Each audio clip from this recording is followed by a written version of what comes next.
Sun தொலைக்காட்சியில் பிரபலமாக ஒளிபரப்பாகி வரும் எதிர்நீச்சல் சீரியலில் இன்றைய நாளுக்கான ப்ரமோ வெளியாகி இருக்கிறது. அதில் ஆதிகுணசேகரன் மகள் தர்ஷினி காணாமல் போய் பல நாட்களான நிலையில் வீட்டில் உள்ள அனைவரும் பதட்டத்தில் இருக்கின்றார்கள். தர்ஷினியை தேடி மருமகள்கள் அலைந்து கொண்டிருக்க குணசேகரன் மட்டும் எந்தவித சலனம் இல்லாமல் காணப்படுகின்றார். இதனால் குணசேகரன் தான் தர்ஷினியை கடத்தி வைத்து நாடகம் ஆடுகிறாரோ என்ற சந்தேகம் தற்பொழுது எழுந்துள்ளது.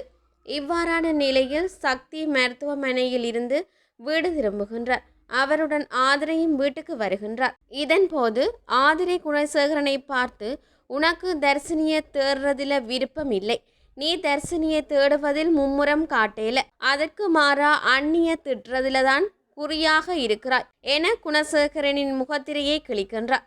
இதன்போது வீட்டை விட்டு வெளியே போ என்று குணசேகரம் திட்ட, நாங்கள் எதுக்கு வெளியே போகணும் என்று சக்தி பதில் சொல்கிறார்.